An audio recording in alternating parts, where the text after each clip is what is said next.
O sea, la nuestra es como una subvida. La verdadera vida es la de las estrellas, los volcanes, las enormidades, los océanos. Fíjate las presiones de las profundidades marinas.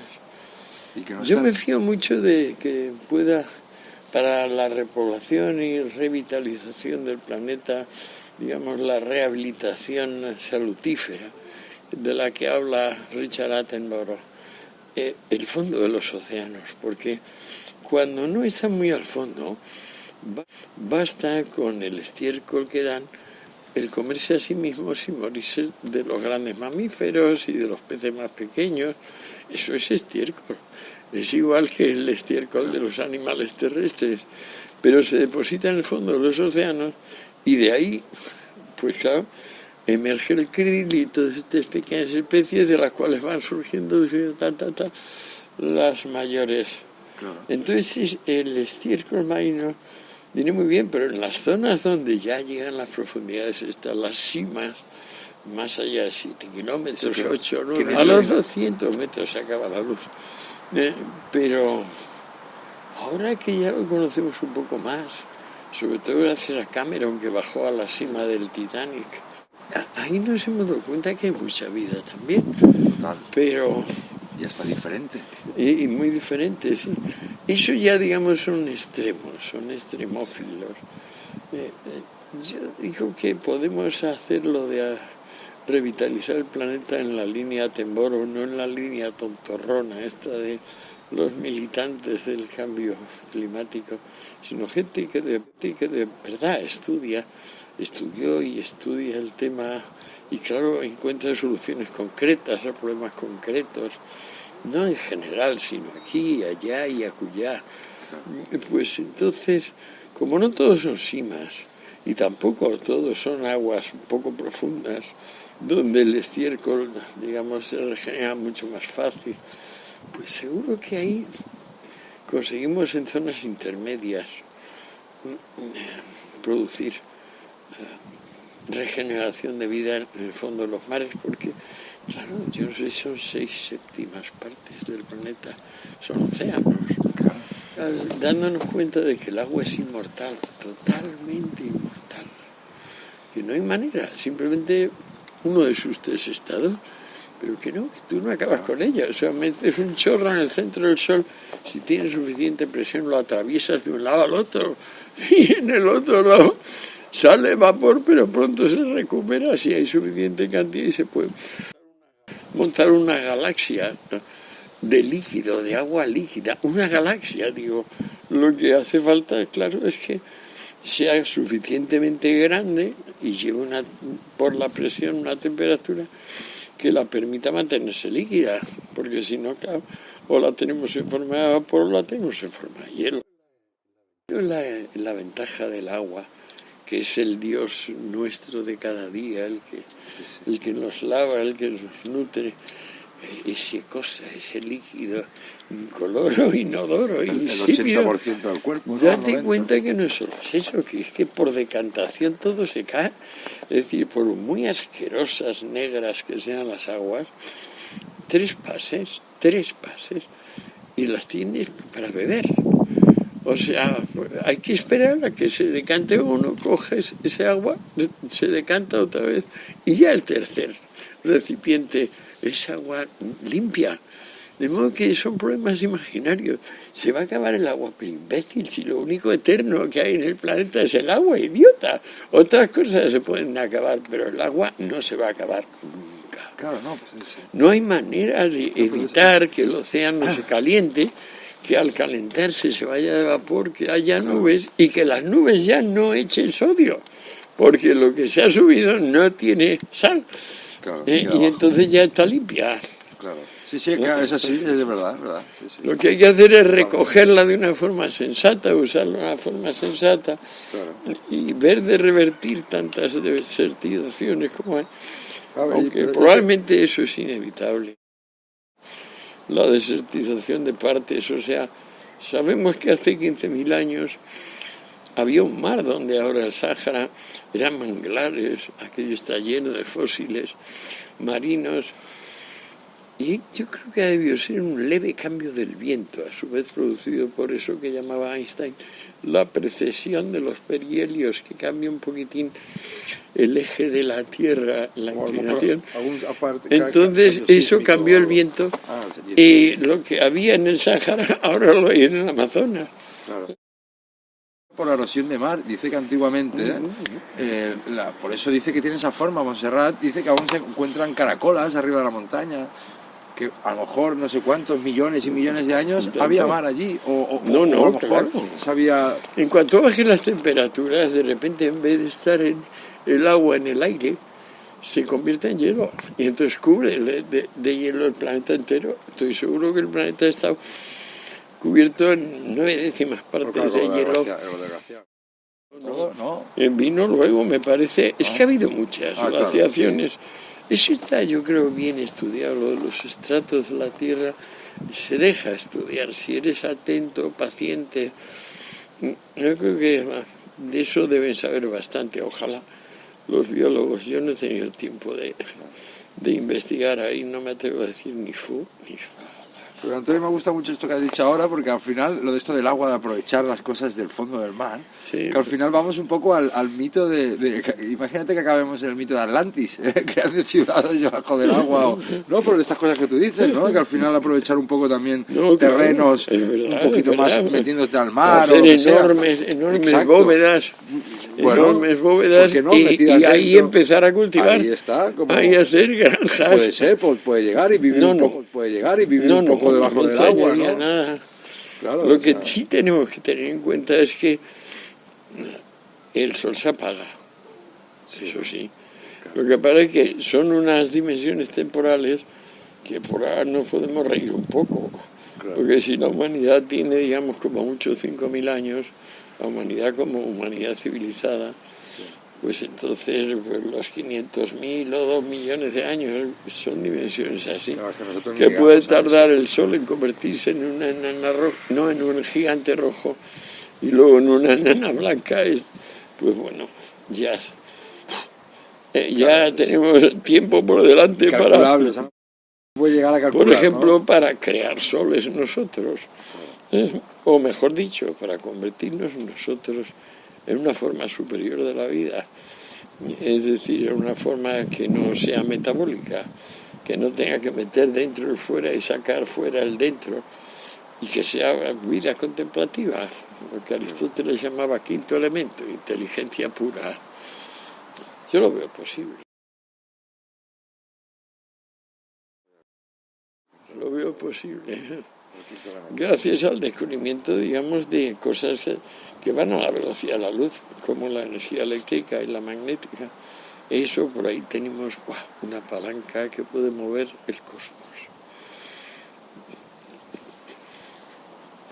Lo que pasa es que es curioso, cuando la humanidad da estos saltos de supercoloso, la población se infantiliza a velocidades enormes, se acojona, se achanta, se convierte todo en marujas de mi edad, pero de tontas completamente, o marujos, peor dicho, marujos como yo, pero tontos, idiotizados.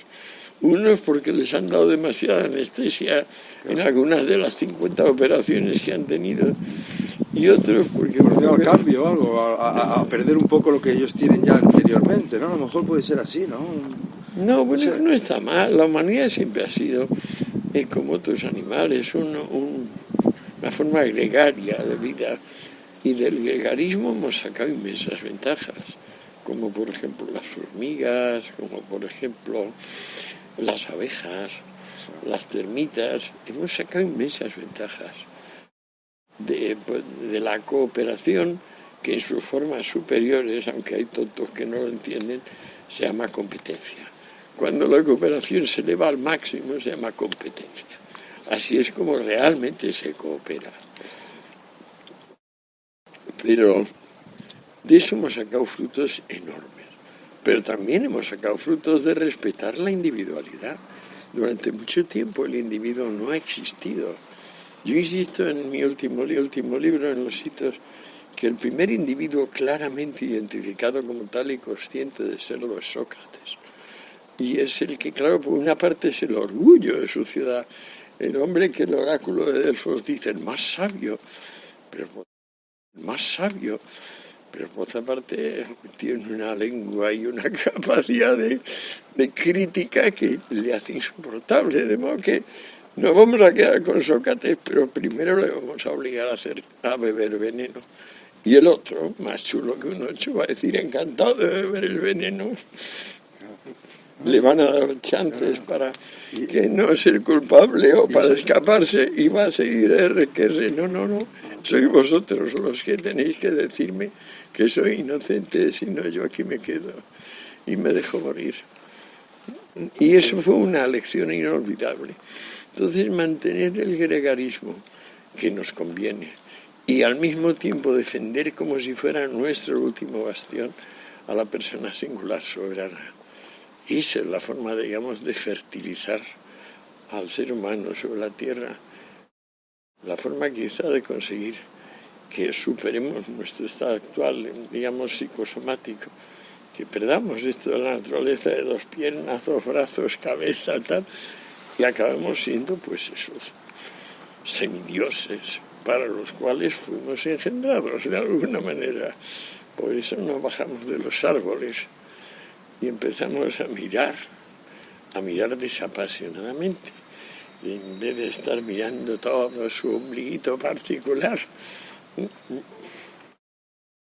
creo que nos estamos cargando, o no interesa la filosofía, Antonio. Yo ahora estoy viendo que si filosofeas un poco o lo que sea, ya estás como hasta mal visto, como diciendo, ya estás, ¿no? Filosofeando, ¿no? La típica frase, ¿no? Y yo creo que vas a decir a mí? Ya, por eso te digo. A mí me ha costado muy caro. Pues es un gran problema, yo creo que tenemos ahora, porque lo que te decía antes, no tenemos el de la duda, ¿no? Y la filosofía yo creo que te marca mucho. La filosofía es básicamente distancia crítica y duda. Eso, por eso te digo. Entonces, está mal visto ahora, está hasta diciendo como satánico, demonizando una Acuérdate de lo que me decía el memo ese en Santa Eulalia. Dice, si los liberales llamáis bozal y mordaza a la mascarilla porque os gusta ver morir a los pobres desde vuestras residencias desinfectadas. Y digo, pero este pobre, ¿qué tipo de trastorno neuronal ha podido llevarle o qué maltrato de joven o algo, o maltrato, humillación o algo, no sé, algo... Pero la incoherencia, o sea, el juicio se basa en ese SP, ¿no? Ahora que dicen, no hay que juzgar a la gente, pero en cambio se prejuzga a todo Dios. No paran de juzgar, no paran. Pues mira que el muchacho diciendo que yo vivo en una residencia desinfectada, encantado de ver morir a los pobres. No sabe ni cómo, es verdad, pero eso a mí me dice, por ejemplo, esa cosa, cuando yo empecé a aclararlo, creo que hace 10 años, no hay un solo cabeza de movimiento comunista que trabajase, desde Carlos Marx hasta Fidel Castro. Es una evidencia. Pues bueno, ahora han empezado a entrar en mis canales, en mi cuenta de Twitter y en la de Facebook, unos que dicen, pues, ¿a qué no encuentra un solo liberal que trabaje? Por supuesto es completamente mentira, pero ponerlo en mi cuenta es gracioso porque yo tengo más de 20 títulos, más de 40 traducciones, 32 años de profesor en la universidad, 6 de voto, trabajador en el ICO, en el Banco de España. Yo no he parado de trabajar nunca, ni ahora mismo. Yo sigo trabajando 12 horas diarias y este memo pregunta que dónde hay un liberal que trabaje y me lo pregunta a mí. Es asombroso. Macho. Creo que el liberal no se entiende o no se sabe o está... ¡Qué vergüenza! Porque digo, lo asocian a eso, a conservador, a nacional católico, mentira, ¿no? Es un poco... o sea, la gente se piensa ahora que tú ya, pues bueno, estás viviendo estás viviendo en abundancia. Sí, soy un sultán. Soy un sultán. Exacto. Pero no soy un monje, soy un sultán. Ahora sales por la tele y con arenas. Ahora está viviendo en su abundancia, lo ganado, y que va. Es que no tiene... Bueno, ya lo digo yo. Es que es increíble. Los que siempre han perseguido a los liberales han sido los conservadores, los nacionalcatólicos. Siempre nos han matado a todos. Yo creo que uno de los más legendarios en España ha sido el bueno de Juan Martínez Empecinado, que era, digamos, un hombre no educado y por tanto no se puede considerar inteligente, pero sí era muy listo y muy honrado. Pues tuvieron que acabar matándole, porque en este país, como lo que prospera es la envidia, Juan Martín no tenía otra cosa más que honradez y capacidad para luchar, y la demostró sobradamente en la guerra de independencia. Y entonces, qué asombroso, acabaron asesinando a Juan Martín, el héroe nacional por excelencia. Vale, muy bien, estupendo. Si se hace una película sobre Unamuno, es sesgada y ridícula. ¿Por qué no se ha hecho una película sobre José Antonio o sobre Joaquín Calvo Sotelo, que fue el casus belli que creó la guerra civil? Como te decía anoche, el pobre Calvo Sotelo era un meapilas, era un hombre que tomaba whisky con agua bendita, yo me reía de aquellos así beatorros, pero un trabajador infatigable. Le debemos toda la red de infraestructuras, de presas, de carreteras. Él fue el gran ministro de Obras Públicas de Primo de Rivera, que fue la época única donde la peseta fue tan fuerte que, por ejemplo, Keynes, que era un alto responsable de las finanzas inglesas, compraba y vendía pesetas rápidamente porque así permitía flotar a la libra esterlina. Nunca hemos tenido una época de la peseta como la tuvimos gracias a Carlos Sotelo. Pues no hay películas sobre Carlos Sotelo. ¿Por qué? Porque el país no quiere saber que fue un capitán de la Guardia Civil y un capitán de la Guardia de Asalto que entraron en su casa a las 2 de la mañana, lo metieron en un coche y lo asesinaron. Y luego tiraron su cadáver en la calle y dijeron, ella se lo merecía, como dijo la pasional en el Congreso. Cuando, claro, imagínate que asesinar a Rajoy o a Casado, lo dejan tirado en la acera, un alma caritativa le pone un impermeable encima porque está lloviendo. Y bueno, ya se lo tenía bien ganado. Y dice, ¿cómo? ¿Pero qué es esto? Si además luego resulta que las gentes que hacen esto ya crean una situación bélica. Y entonces resulta que los que están contra Pasionaria tienen 7 veces más cojones. Y cuando llegan a atacar, atacan. Y los otros, los de Pasionaria, cuando llegan a atacar, dicen, mejor me doy la espalda y me vuelvo corriendo donde estaba, porque esto no es lo mío. Es decir, esta gente, el alma roja, es cobarde por naturaleza, como lo fue Lenin y como lo fue Marx. Son personas físicamente pusilánimes, que no soportan la violencia física.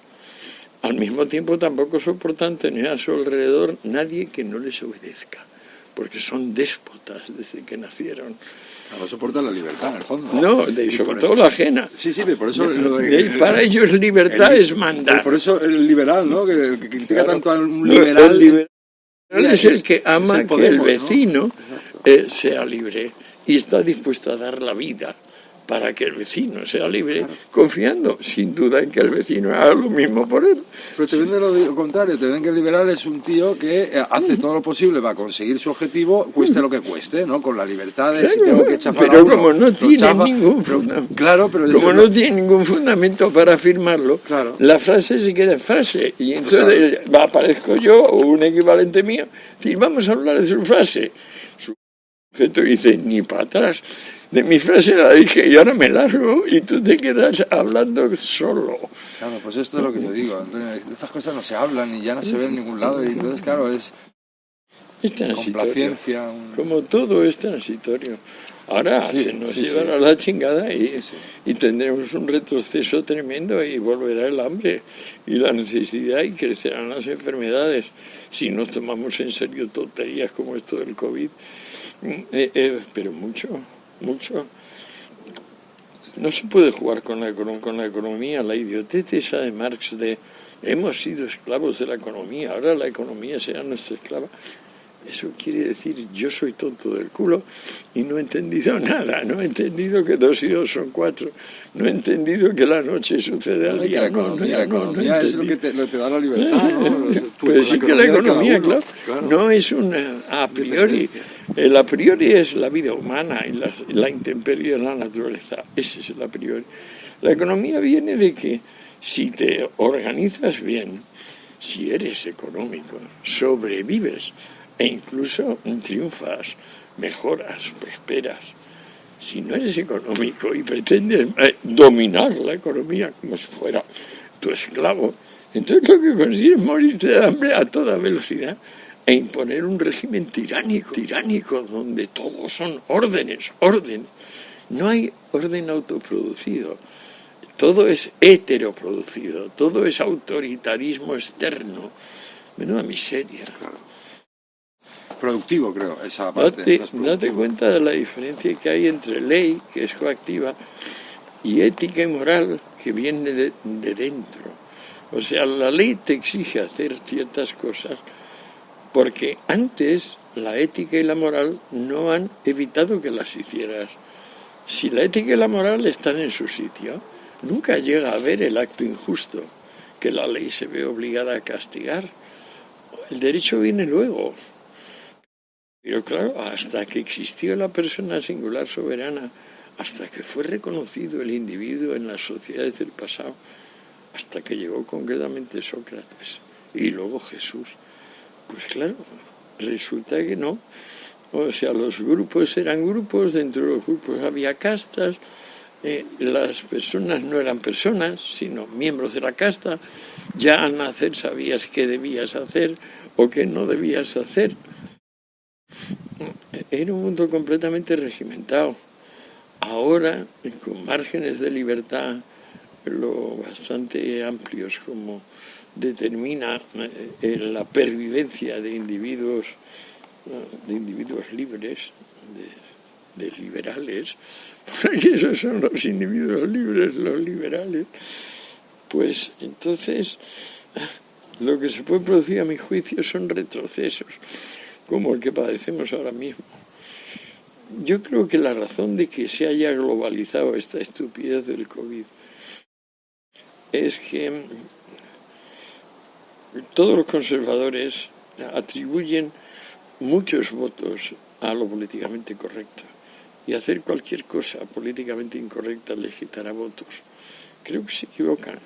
Por eso dejó Rajoy vigentes las peores, las más injustas leyes de Zapatero, pensando que entonces, aunque le habían dado mayoría absoluta, justo para que hiciese y deshiciese, no lo iba a hacer, no fuera a ser que perdiera 10.000 votos, porque para la casta política resulta que el número de votos es sagrado, tan sagrado como la hostia para el cura cristiano. Y claro, pues es un disparate. No, hay los disparates que se ven, los comentarios y los discursos que tienen. Es que